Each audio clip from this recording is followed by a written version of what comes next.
नमस्कार, स्वागत है आपका। आपके साथ मैं हूं श्वेता मिश्रा अवस्थी और आज चर्चा इस वक्त की सबसे बड़ी खबर के साथ। ट्रंप ने भारत पर लगाया 25% अतिरिक्त टैरिफ। अमेरिकी राष्ट्रपति ट्रंप ने आदेश पर हस्ताक्षर किए हैं। भारत पर पहले भी 25% टैरिफ ट्रंप लगा चुके। रूस से तेल खरीदने को लेकर अतिरिक्त टैरिफ लगाया। डोनाल्ड ट्रंप ने भारत पर कुल 50% टैरिफ लगाया है।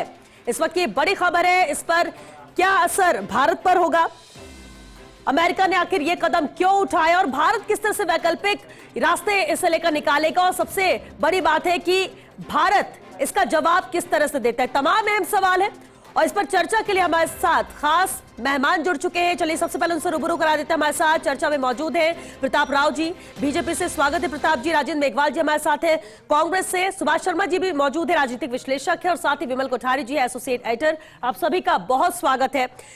शुरुआत प्रताप राव जी आपसे ही करना चाहेंगे। सवाल सबसे बड़ा है कि पहले 25%, इसके बाद अतिरिक्त 25%, यानी कुल 50%। अमेरिका ने ये टैरिफ क्यों लगाया? क्या अपने घाटे को कवर करने के लिए, या फिर राजनीतिक कारणों से, या फिर अमेरिका की सुरक्षा के लिहाज से? श्वेता, हम जानते हैं कि जब से ट्रंप अपने इस नए कार्यकाल में शुरुआत से आए हैं, तब से उनके इस तरह के उल जुलूल फैसले, इस तरह से दुनिया भर के देशों से अमेरिका के संबंध किस तरह से बिगड़ते जा रहे हैं। खुद अमेरिका के लोग ही अब सवाल उठाने लगे हैं ट्रंप के इन जो निर्णयों पर। पहली बात तो मैं ये कहना चाहता हूं कि देखिए, ट्रंप सोचते हैं कि दुनिया को इस टैरिफ के माध्यम से या व्यापार के माध्यम से वो कंट्रोल कर लेंगे, लेकिन भारत जैसा स्वाभिमानी देश जो अपने पैरों पे खड़ा हो चुका है, ना पहले कभी किसी देश के सामने झुका था, ना आज कभी देश के सामने झुकेगा। 1999 में भी ये स्थिति आई जब परमाणु परीक्षण किया था, तब दुनिया भर के प्रतिबंध लगे थे, लेकिन अटल जी की उस सरकार ने उस समय देश पूरा साथ दिया और देश पूरी तरह से खड़ा रहा। कोई भारत की अर्थव्यवस्था पर तब भी ना फर्क पड़ा, ना अब पड़ने वाला है। देखिए श्वेता, बात यह है कि अगर हम आर्थिक स्थितियों के करें तो निश्चित तौर पे भारत जो है दुनिया की सबसे तेजी से बढ़ती इकोनॉमी है। सारे के सारे इंटरनेशनल IMF से लेके वर्ल्ड बैंक तक सब ने ये माना है कि 6.4% की वृद्धि दर है, और एक अमेरिका जहां धीरे धीरे वहां रफ्तार धीमी हो रही है। अब 2.1% से वो 1.5% वृद्धि दर आ रही है। दूसरी बात ये, जब टैरिफ के ये सारे मसले हुए तो अभी अमेरिका की एक रिपोर्ट आई थी कि वहां जो बेरोजगारी दर है वो 4.1% पहुंच गई है, जो कि 1.6 या 1.7% थी। तो इस तरह से तेजी से वहां जो आर्थिक हालात है बिगड़ते जा रहे हैं। लेकिन भारत के मामले में यह है कि भारत में एक मजबूत सरकार है, भारत की जनता अपने स्वाभिमान से मजबूत है। यहां स्वदेशी के साथ भारत पूरा खड़ा होगा। दूसरा, भारत निर्यात आधारित बाजार नहीं है, भारत अमेरिका पर निर्भर नहीं है, भारत अमेरिका पर टिका नहीं है। भारत का रक्षा से लेकर और औषधि तक या खाद्यान्न से लेकर किसी मशीनरी तक वो पूरी तरह से अमेरिका पे निर्भर नहीं है। इसलिए अमेरिका वाले 50 नहीं 250 भी प्रतिशत लगाएं, भारतीय पूरा मुकाबला करेंगे और अमेरिका को उसकी औकात बता देंगे इस बार कि अमेरिका जिस तरह से आर्थिक दादागिरी और वैश्विक तानाशाही जो खड़ी करना चाहता है, उस तानाशाही को नहीं खड़ा करने देंगे। किसी भी हालत में अमेरिका को झुकना होगा। ठीक है, और इसलिए इंतजार में कि भारत की तरफ से आखिर कदम क्या होता है। राजेंद्र मेघवाल जी, राजेंद्र जी, क्या लगता है आपको कि इस टैक्स टैरिफ की वजह से क्या निर्यात में भारी गिरावट हो सकती है? क्या नुकसान आपको नजर आता है? देखिए श्वेता जी, जहां तक इस ट्रेड ट्रंप और टैरिफ की बात है, तो निश्चित रूप से भारत का अमेरिका के साथ जो व्यापार है वो ट्रेड सरप्लस है। तो हमारा जो निर्यात है वो आयात से अधिक है। तो निश्चित रूप से अगर ट्रंप ने इस तरीके का जो फैसला लिया है, उस फैसले से निश्चित रूप से हमारी अर्थव्यवस्था पे भी असर पड़ेगा और हमारे जो निर्यात है उस पर भी असर पड़ेगा।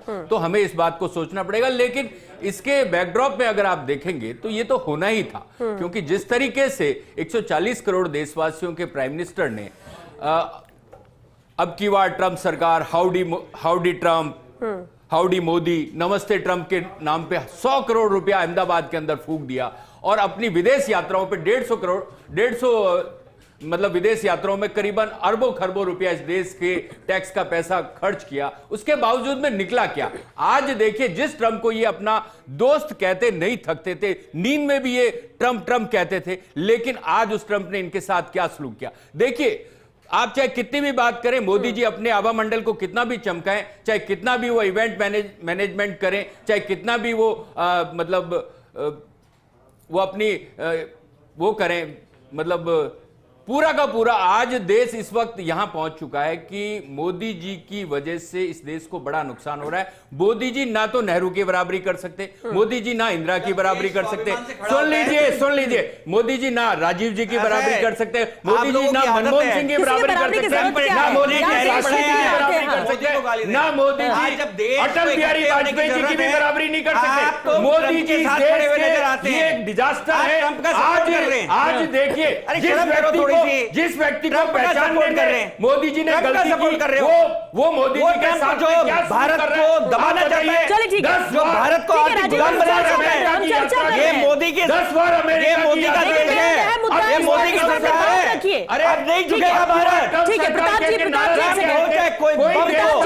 जी एक सेकंड। आज तक किसी दूसरे देश में किसी प्राइवेट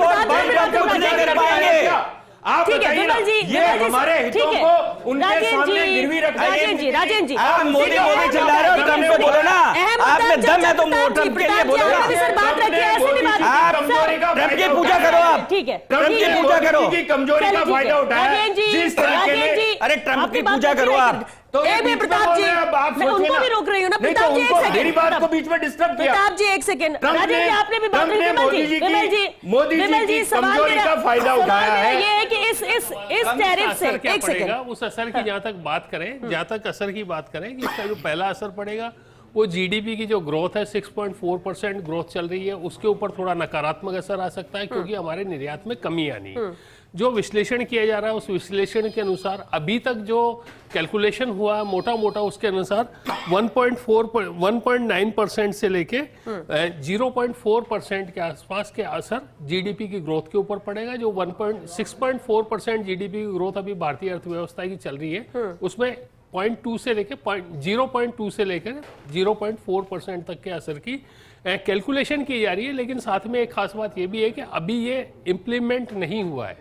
इसको इम्प्लीमेंट कब किया जाता है और किस स्तर पे किया जाता है, इम्प्लीमेंट करने से पहले राष्ट्रपति ट्रम्प कितना बैकफुट पे आते हैं ये एक देखने की बात होगी। लेकिन अगर सेक्टर्स की बात करें, आईटी सेक्टर, टेक्सटाइल या ऑटो, इस पर भी पूरा असर होगा। बिल्कुल निश्चित रूप से जो भारत से जो भी निर्यात हो रहा है उन सभी के ऊपर एक बार तो असर होगा, लेकिन वो असर कितना रहेगा और उसके बाद में उसका समायोजन किस तरह से होता है वो जरूर एक देखने की बात होगी। जो मेजर सेक्टर्स हैं उसमें जो मेजर सेक्टर, एक तो मेडिकल सेक्टर मेजर है क्योंकि भारत से दवाइयों का और मेडिकल इक्विपमेंट का अमेरिका को बहुत बड़े स्तर के ऊपर निर्यात होता है। इसके अलावा एक IT sector, IT service sector है क्योंकि भारतीय आईटी कंपनियां बहुत बड़े तादाद के अंदर अमेरिका के जो आईटी सेक्टर है वहाँ पे सर्विसेज दे रही हैं। तो हो सकता है ये जो टैरिफ लगाया गया है इस टैरिफ का असर शुरुआत के अंदर इन दोनों सेक्टर्स के ऊपर पड़े। एक जो तीसरा असर मेरे को नजर आ रहा है वो जो फॉरेन इन्वेस्टमेंट जो भारत के अंदर आ रहा है उसमें भी कुछ डिस्टर्बेंस होगा क्योंकि इंडियन इकोनॉमी के ऊपर इसको एक नेगेटिव तरीके से देखा जा सकता है कि ये जो टैरिफ लगाया गया है इसका असर भारतीय अर्थव्यवस्था पर नकारात्मक दृष्टि से पड़ सकता है। और जहां तक इस असर के तत्काल प्रभावों की बात करें, तत्काल प्रभाव तो कल शेयर बाजार में नजर आने ही है। और जैसे पिछली बार भी हुआ था कि जब ट्रंप साहब ने टैरिफ की घोषणा की थी उसके बाद अगले दिन बाजार धड़ाम से गिरा था, लेकिन गिरने के साथ साथ बाजार वापस बढ़ा भी था, उठा भी था। तो ये जो उतार चढ़ाव है ये बाजार का एक सामान्य प्रक्रिया है। मेरा सोचना ये है कि ये जो घोषणा हुई है इस घोषणा का विश्लेषण करना चाहिए, जल्दबाजी में कोई फैसला नहीं करना चाहिए। बाकी समय बताएगा इसका असर भारतीय अर्थव्यवस्था पर कितना पड़ता है। सुभाष जी आपसे समझना चाहेंगे कि क्या इसे ट्रेड वॉर की शुरुआत के तौर पर देखें और इसका क्या असर होगा भारत अमेरिका के रिश्तों पर? देखिए, जहां तक भारत अमेरिका के रिश्तों की बात है, भारत अमेरिका के रिश्ते कोई आज के नहीं है और भारतीय जो भारतवंशी हैं अमेरिका में रहते हैं डोमिनेंस की स्थिति में है। लेकिन ये जो आज ट्रंप ने फैसला किया है ये चिंताजनक जरूर है भारतीय व्यापार जगत के लिए, भारतीय इकोनॉमी के लिए, क्योंकि हम राइजिंग इकोनॉमी वाले देश हैं और हमें अभी विकसित देशों की सूची में शामिल होना है।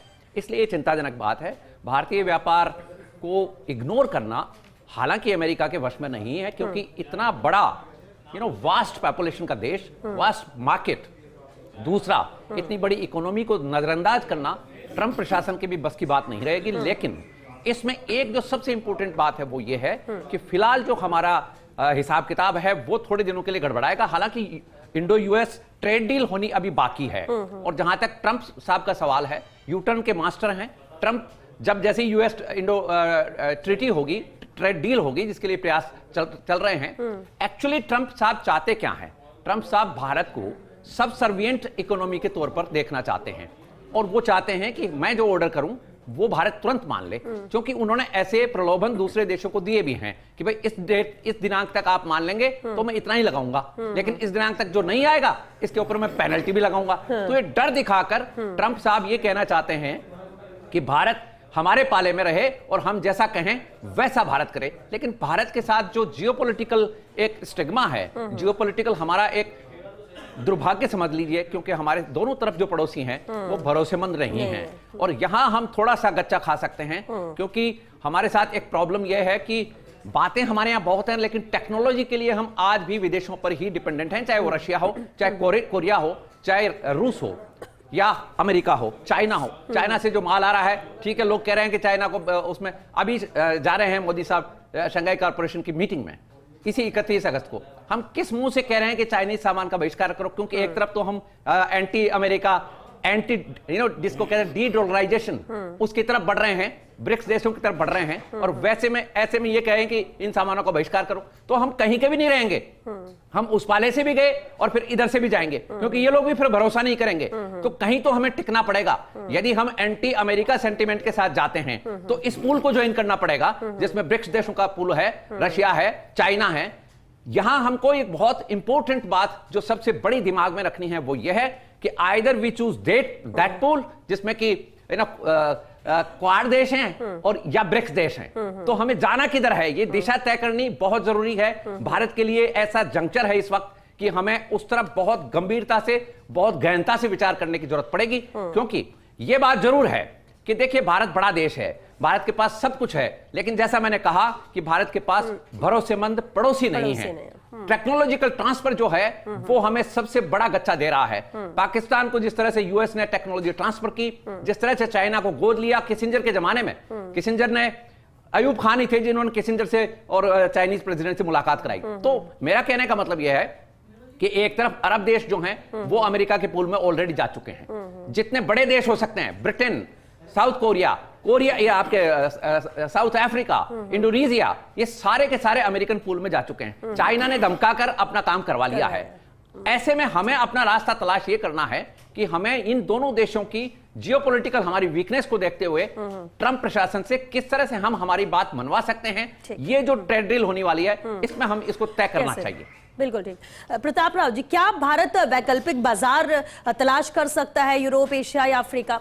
किस तरह से जवाब अमेरिका को देगा, या फिर रिटर्न में टैक्स लगाएगा? पहली बात कैसे कदम हो सकते हैं? पहली बात तो श्वेता मैं ये बताना चाहता हूँ कि ये एक ओल्ड लॉक ट्रेन है कि इधर हो या उधर हो, लेकिन अब जियो पॉलिटिक्स चेंज हो चुकी है। अब सेंटर पॉइंट में भारत उभर रहा है, और जो ट्रंप जिस तरह से टैरिफ के जरिए भारत को रोकने की कोशिश करते हैं वो इसीलिए कि उनको ये अंदेशा है, क्योंकि दुनिया का सबसे बड़ा आबादी वाला देश, सबसे बड़ा बाजार, सबसे बड़ी परचेसिंग पावर धीरे धीरे बढ़ती जा रही है।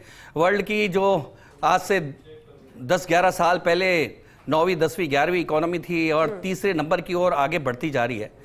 तो इन सब परिस्थितियों में दुनिया के ये जो अर्थ संपन्न देश हैं वो भारत से टकराने की कोशिश कर रहे हैं, लेकिन भारत की नीतियां एकदम सही दिशा में हैं और वो स्वाभिमानी अपने देश के हित वाली नीतियां हैं। तभी तो ट्रंप के दबाने के बावजूद हमने कहा कि नहीं, हमें हमारे भारत के हित के लिए रशिया का तेल चाहिए तो चाहिए, हम लेंगे, और ट्रंप को साफ कहा। और ट्रंप को जब ये दो टूक कहा कि अरे भाई आप भी तो अपनी जरूरत के हिसाब से यूरेनियम खरीद रहे हो, तो ट्रंप की ये झूठ और पोल खुली, तो ट्रंप को ये गुस्सा आया। और ट्रंप के गुस्से से कौन डरता है यहाँ, पहली बात। दूसरी बात ये है कि अभी देखिए FTA जो है फ्री ट्रेड एग्रीमेंट ब्रिटेन के साथ हुआ है, ग्रेट ब्रिटेन के साथ, और शायद सबसे बड़ा अभी तक का ऐतिहासिक FTA हुआ है। और हम जानते हैं कि इसी तरह से ऑस्ट्रेलिया के साथ और UAE के साथ, इन सब के साथ भारत लगातार कर रहा है, यूरोपियन यूनियन के साथ भी। तो इन सब के साथ जब FTA होगा तो निश्चित तौर पे अमेरिका की कोई ऐसी जरूरत भारत को नहीं होगी। ठीक है। और भारत धीरे धीरे स्वाभिमानी अर्थव्यवस्था की ओर बढ़ रहा है, और भारत सही दिशा की ओर बढ़ रहा है, ना अमेरिका से दबेगा ना किसी दूसरे देश से दबेगा। ठीक है, भारत ठीक है, अपने क्योंकि वक्त भी आगे खत्म हो रहा, मुझे रिएक्शन लेना है। राजेंद्र जी, क्या अमेरिका पर निर्भरता भारत की विदेश नीति को कमजोर करती है, या आपको लगता है कि आत्मनिर्भर होने की दिशा में ये एक मौका या एक कदम रहेगा भारत का आगे? देखिए श्वेता जी, मोदी जी का जो 11 साल का कार्यकाल है उसके अंदर अगर आप देखेंगे तो मोदी जी करीबन 10 बार, मतलब 4 बार तो वो मुख्यमंत्री रहते हुए, गुजरात के मुख्यमंत्री रहते हुए चाइना गए थे, और उसके बाद में 6 बार, 5 से 6 बार वो प्रधानमंत्री बनने के बाद गए। तो चाइना का जो पूरा का पूरा इकोनॉमी वाला स्ट्रक्चर था या जो मैन्युफैक्चरिंग इंडिया में होनी चाहिए थी वो नहीं कर पाया। चाइना को साथ में हिंदुस्तान का जो ट्रेड डेफिसिट है वो 100 अरब डॉलर से भी अधिक का है। तो यहां पर मोदी जी के पास में अपॉर्चुनिटी थी। आज हम पूरे दुनिया के अंदर एक मतलब मैन्युफैक्चरिंग इकोनॉमी नहीं है, हम एक कंज्यूमर इकोनॉमी है, और हमारा सिर्फ और सिर्फ पूरी दुनिया हमें एक बाजार के रूप में देखती है। तो आज मोदी जी ने कुछ भी 11 साल के अंदर एक भी ऐसी कोई उपलब्धि नहीं है जिसके ऊपर गर्व किया जाए, क्योंकि पूरा का पूरा मिडिल ईस्ट, जहां से सबसे ज्यादा पैसा हिंदुस्तान में जो हमारे कारोबारी या हमारे जो कामगार भेजते हैं, या अमेरिका से जो पैसा आता है वो आना बंद हो जाएगा, क्योंकि पूरा का पूरा मिडिल ईस्ट और जो भी मुस्लिम कंट्रीज हैं वो पूरी तरीके से भारत के अंदर, मतलब भारतीय जाके वहां पे काम करते हैं, या जहां पे टेक्नोक्रेट्स हैं, या जो भी इंडस्ट्री के साथ में, चाहे आईटी इंडस्ट्री के अंदर भी हैं, चाहे सिलिकॉन वैली के अंदर है, उन तमाम जगह पे असर पड़ेगा। हिंदुस्तान को अपनी जो पहले मोदी जी ने जो ट्रंप के सामने हथियार डाले उसका खामियाजा हमें भुगतना पड़ रहा है। 140 करोड़ देशवासियों के मुल्क को जिस तरीके से उन्होंने उनकी पूरी अस्मिता को अब की बार ट्रंप सरकार ऐसे प्रचार करके रख दिया, तो आज जो भी ट्रंप कर रहा है ना, ये सिर्फ और सिर्फ मोदी जी की विदेश नीति की विफलता है, क्योंकि पूरी की पूरी विदेश नीति को उन्होंने व्यापार नीति में बदल दिया, हिंदुस्तान के हितों को कहीं पे भी होने नहीं दिया। ठीक है, लेकिन क्योंकि वक्त भी खत्म हो रहा है, विमल जी कमेंट चाहेंगे इस पर? देखिए, इस पर कमेंट्स की जहाँ तक बात करें, अमेरिका कभी ये नहीं चाहेगा कि भारत जो 140 अरब लोग की जनसंख्या वाला देश है, जहाँ इतना बड़ा बाजार है, वो अमेरिका कभी इस बाजार को छोड़ दे। मैं नहीं सोचता हूँ अमेरिका कभी ऐसा चाहेगा। और चूंकि भारतीय बाजार के अंदर परचेजिंग पावर, जैसे कि दोनों राजनीतिक विशेषज्ञ इस बात को स्वीकार करते हैं कि भारतीय नागरिकों की परचेजिंग पावर लगातार बढ़ रही है, तो अमेरिका भी अपना माल बेचने के लिए भारत निश्चित रूप से आएगा, और माल बेचने के लिए उसको अपना आने के लिए निश्चित रूप से कुछ ना कुछ तो ऐसे समझौते करने ही पड़ेंगे जिससे भारत नाराज नहीं हो।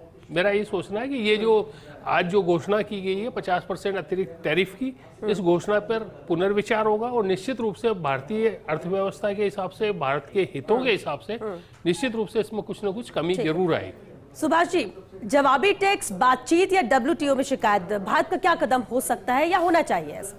नहीं, भारत इस तरह का कोई एक्शन नहीं करेगा, कोई कंप्लेंट वगैरह का या कोई इंटरनेशनल प्लेटफॉर्म पे नहीं जाएगा, क्योंकि बायलैटरल मामला है। लेकिन इसमें एक बात जरूर है जो कि भारतीयों की तरफ से अमेरिका का जो प्रशासन है यानी व्हाइट हाउस है उसके ऊपर प्रेशर आएगा, और यह भी तय होगा क्योंकि भारतीय बाजार बहुत बड़ा है। माइक्रोसॉफ्ट, गूगल जैसी जो बड़ी कंपनियां हैं, जो मल्टीनेशनल कंपनियां हैं, उनका भी फिर भारत में कारोबार ठप होने की नौबत आ जाएगी। तो ऐसे में उनको भी नेगोशिएशंस में आना पड़ेगा, बार्गेन सिस्टम में फंसना पड़ेगा। भारत ऐसा नहीं छोड़ेगा इसको, और ना ही इसमें कोई चिल्लपो मचाएगा, क्योंकि हम उस तरह के देश नहीं है, और हम बैलेंसिंग स्थिति वाली विदेश नीति को रखते हैं। ऐसे में ये जो संकट, मान लीजिए आज की तारीख में संकट है, क्योंकि अमेरिका को इग्नोर करके आप इस विश्व पटल के ऊपर उस तरह की ताकत में नहीं आ सकते हैं। तो इसमें कंसर्न बहुत बड़ी बड़ी हैं। जहां तक भारतीय इकोनॉमी की बात है, बढ़ती इकोनॉमी, हमें यह भी ध्यान रखना है, पूरा विश्व भी ध्यान रखता है कि 140 करोड़ का देश है, लेकिन ये जो इकोनॉमी की साइज है यह भी भारत के लिए अपर्याप्त है, इनसफिशिएंट है। पर कैपिटा को देखें या पर पर्सन की हालत को देखें तो उसमें हमको बहुत काम करने पड़ेंगे। और जहां तक गुजरात के मुख्यमंत्री रहे मोदी जी, उस वक्त डॉक्टर मनमोहन सिंह ये चाह रहे थे कि हमारा अमेरिका से पल्ला छूटे और हम चाइना का और रशिया का एक ब्लॉक बना लें जो ईस्टर्न ब्लॉक कहलाता है, लेकिन उसमें कारगर नहीं हो पाए। 3 बार अमेरिकन जो डिप्लोमेट्स थे उन्होंने डॉक्टर मनमोहन सिंह की और चाइनीज प्रेसिडेंट की मुलाकात ही नहीं होने दी। इतना डोमिनेंस चाइना के ऊपर आज भी अमेरिका का है। चाइना कितना ही मना करे, क्योंकि टेक्नोलॉजी जो है वो अमेरिका से आती है। चाइनीज जो बाजार है वो अमेरिका के पास है और देशों के पास में नहीं है। तो ये यानी बहुत अमेरिका बड़ा ये वक्त वक्त मामला पर है। दिखाना चाहता है कि उसके बिना नहीं चल सकता किसी का काम। क्या? उसका अमेरिका वक्त वक्त पर ये दिखाने की और ये जताने की कोशिश करता है कि उसके बिना काम नहीं चलने वाला। देखिए, इसमें कोई शक नहीं है कि और अमेरिका इसीलिए पूरी दुनिया में सबसे ताकतवर देश Powerful है, है। हाँ। इकोनॉमिक स्थिति देखें, सोशल स्ट्रक्चर देखें, आप किसी भी मामले में ले लीजिए, अमेरिका का मुकाबला कोई देश अभी नहीं कर पा रहा है। जहां डिपेंडेंसी की बात है, अमेरिका के ऊपर डिपेंडेंट है सारे देश, तो अमेरिका को इस तरह से आंख दिखाकर भी कोई देश जिंदा नहीं रह सकता। लेकिन हमारे साथ अच्छी बात यह है कि हम अमेरिका से उस तरह से डील कर सकते हैं, और अमेरिका भी भारत को, चूंकि भारत डेमोक्रेटिक कंट्री है, चाइना और रशिया के साथ ये ड्रॉबैक है। ये जो गल्फ के कंट्री हैं इनके साथ ये ड्रॉबैक है, लेकिन भारत के साथ एक प्लस पॉइंट है कि we are democratic country and we are the largest democracy in the world. तो वो एक हमारा जो प्लस पॉइंट है, प्लस हमारी जो जनसंख्या में जो डेमोग्राफिक डिविडेंड है वो हमारे पास है। बहुत शुक्रिया आप सभी का इस चर्चा में शामिल होने के लिए। ट्रम्प ट्रेड टैरिफ बेहद महत्वपूर्ण मुद्दा था, और ये इसलिए भी जरूरी हो जाता है इस पर बात करना क्योंकि पहले 25% फिर 25% और 50% टैरिफ अमेरिका ने लगाया। भारत अमेरिका के रिश्ते मजबूत थे, लेकिन पिछले 2-3 महीनों से जिस तरह की बयानबाजी हो रही है, जिस तरह से प्रेशर क्रिएट करने की कोशिश अमेरिका की तरफ से, डोनाल्ड ट्रंप की तरफ से की जा रही है, खासतौर से ऑपरेशन सिंदूर के बाद से, ये उसी के तहत ही देखा जा रहा है। लेकिन अब देखना ये होगा कि भारत का अगला कदम यहां पर क्या होता है। लेकिन इतना जरूर है कि अगर सामने वाला आंख दिखाए तो आंख दिखाने से ही उसका समाधान नहीं होता है, लेकिन भारत बहुत सोच समझकर सही कदम उठाएगा। लेकिन इतना भी जरूर है कि भारत को दूसरे देश की तरह अमेरिका या डोनाल्ड ट्रंप ना समझे कि आप जो कहते जाएंगे वो करेंगे, आपके सामने झुकेंगे तो रास्ता निकलेगा, क्योंकि भारत के पास भी रास्ते हैं, लेकिन भारत बातचीत से ही रास्ता निकालने की कोशिश करेगा। और उम्मीद ये की जा रही है कि भले ही अभी 50% टैरिफ पर सिग्नेचर यहां पर डोनाल्ड ट्रंप ने कर दिए हैं, लेकिन हो सकता है कि कुछ दिनों बाद आने वाले वक्त में इसमें भी बदलाव देखने को मिले। इंतजार उसी को लेकर है, लेकिन भारत भी पूरी तरह से सोच समझकर सही कदम उठाएगा, क्योंकि अमेरिका में भी भारतीय रहते हैं और भारत की हमेशा से नीति रही है, विदेश नीति कहे कि हर देश के साथ अच्छे रिश्ते। और ये उदाहरण है कि दुनिया भर में कितने सारे देश हैं जो भारत के साथ है, और ऐसे में अमेरिका ऐसा कदम उठाता है तो भारत का भी जवाब सटीक होगा। इंतजार जरूर है इसका। चलिए इसी के साथ बिग फाइट लाइव मैच के लिए बस इतना है। नमस्कार।